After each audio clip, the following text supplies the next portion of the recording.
ప్రభుత్వం ఎల్ఆర్ఎస్ 2020 మార్గదర్శకాలు జారీ చేసింది. ఈ మేరకు ప్రజల కోసం ప్రత్యేక వెబ్సైట్ ను అందుబాటులోకి తీసుకొచ్చింది. రెండు విధాలుగా ఎల్ఆర్ఎస్ ప్రక్రియను పూర్తి చేసుకునే వీలు కల్పించారు అధికారులు. అయితే ఎల్ఆర్ఎస్ వెబ్సైట్ ద్వారా దరఖాస్తుదారులు అనేక సమస్యలు ఎదుర్కొంటున్నారు. కొన్ని సందర్భాలలో సాంకేతిక సమస్యలు ఎదురవుతున్నాయి. అందుకే ఎల్ఆర్ఎస్ కోసం వెబ్సైట్ ను సందర్శిస్తున్న వారు ఏం చేయాలి? అసలు ఈ వెబ్సైట్ ఎలా పనిచేస్తుంది? ప్రజలు ఏ విధంగా ఎల్ఆర్ఎస్ వెబ్సైట్ ను వినియోగించుకోవాలనే దానిపై రియల్ ఎస్టేట్ గురు ప్రత్యేక కథనం.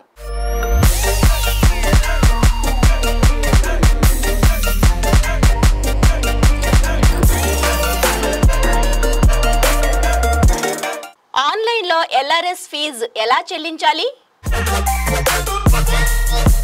ఎల్ఆర్ఎస్ దరఖాస్తును ఆన్లైన్ లో ఎలా పరిశీలించాలి? ఎల్ఆర్ఎస్ ఫీజు తెలుసుకోవడం ఎలా? మార్చి 31 లోపు ఎల్ఆర్ఎస్ చెల్లిస్తే 25% రాయితీ. రిజిస్ట్రేషన్ శాఖ ద్వారా ఎల్ఆర్ఎస్ చెల్లింపు. తెలంగాణ ప్రభుత్వం ప్రతిష్టాత్మకంగా చేపట్టిన లేఅవుట్ రెగ్యులైజేషన్ స్కీమ్ మందకోడిగా ముందుకు సాగుతుంది.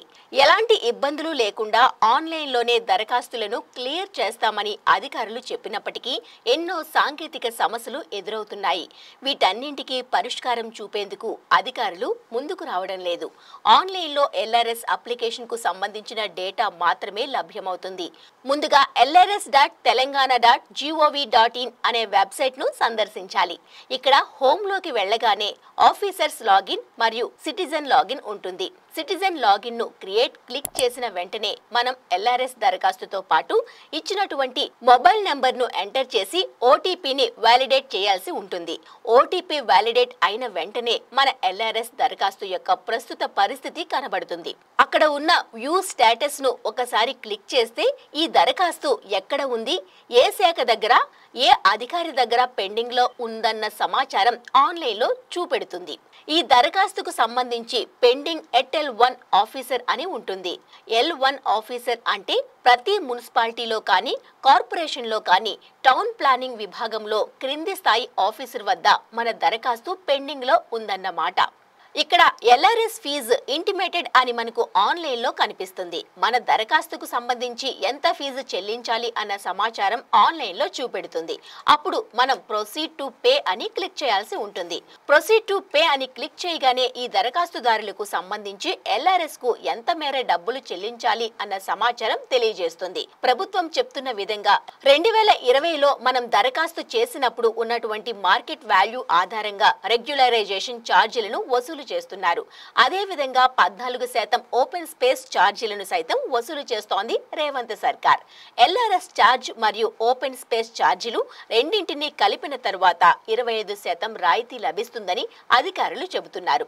ఎల్ఆర్ఎస్ ప్రక్రియ అంతా పూర్తయ్యాక ఫైనల్ గా ఎంత మేర ఛార్జ్ చెల్లించాలన్న సమాచారం మనకు ఆన్లైన్ లో కనబడుతుంది. ఆన్లైన్ లో సదరు డబ్బులను చెల్లిస్తే ఒక రసీదు జనరేట్ అవుతుంది. ఆ రసీదును జాగ్రత్తగా దగ్గర ఉంచుకోవాల్సిందిగా టౌన్ ప్లానింగ్ అధికారులు సూచిస్తున్నారు. ఈ రసీదు ఆధారంగా టౌన్ ప్లానింగ్ అధికారులు వారం నుంచి 10 రోజుల వ్యవధిలో మనకు సంబంధించిన ప్లాట్ వద్దకు వచ్చి స్వయంగా పరిశీలిస్తారు. సదరు ఇంటి స్థలం ప్రభుత్వ నిబంధనల ప్రకారమే ఉందని అధికారులు నిర్ధారించుకున్న తరువాత ఎల్ఆర్ఎస్ పూర్తయినట్లుగా ప్రొసీడింగ్ ఫామ్ ను అందజేస్తారు.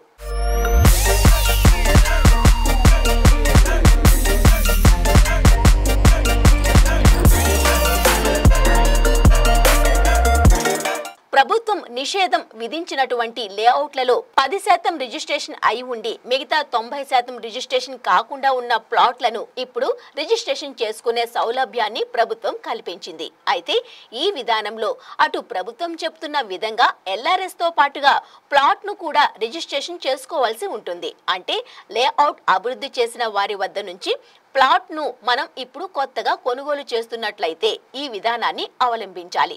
ఇందుకోసం stamps and registration website registration.telangana.gov.in open చేయాలి. వెబ్సైట్ ఓపెన్ కాగానే మొదట ప్రీ రిజిస్ట్రేషన్ ఎల్ఆర్ఎస్ పై క్లిక్ చేయాలి. షెడ్యూల్ ఆఫ్ ప్రాపర్టీని ఇక్కడ చూపెడుతుంది.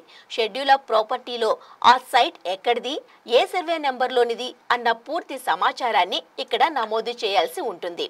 ప్రాపర్టీ డీటెయిల్స్ నమోదు చేసిన తర్వాత రిజిస్ట్రేషన్ శాఖ సైతం ఆటోమేటిక్గా మన ప్లాట్కు ఎంత రిజిస్ట్రేషన్ విలువ అవుతుందన్న సమాచారాన్ని చూపెడుతుంది. ప్లాట్ రిజిస్ట్రేషన్ విలువ ఎంత, అక్కడ ఉన్న మార్కెట్ విలువ ఎంత అన్న సమాచారం డిస్ప్లే అవుతుంది. ఆ తర్వాత మనకు ప్లాట్ అమ్ముతున్న వారి వివరాలను సెల్లర్ డీటెయిల్స్ లో నమోదు చేయాల్సి ఉంటుంది. తరువాత ప్లాట్ కొంటున్న వారి వివరాలను బయ్యర్ డీటెయిల్స్ లో నమోదు చేయాల్సి ఉంటుంది. ప్రధానంగా ఒక లేఅవుట్ లోని ఒకే సర్వే నంబర్ లో ఉన్న వేరువేరు దరఖాస్తుదారులకు వేరువేరు విధాలుగా ఎల్ఆర్ఎస్ ఫీజు కనబడుతోంది. దీనికి కారణం ఏమిటన్నది టౌన్ ప్లానింగ్ అధికారులు, రిజిస్ట్రేషన్ శాఖ సిబ్బంది చెప్పలేకపోతున్నారు. దీంతో ఎల్ఆర్ఎస్ దరఖాస్తుదారులు ఆందోళన చెందుతున్నారు.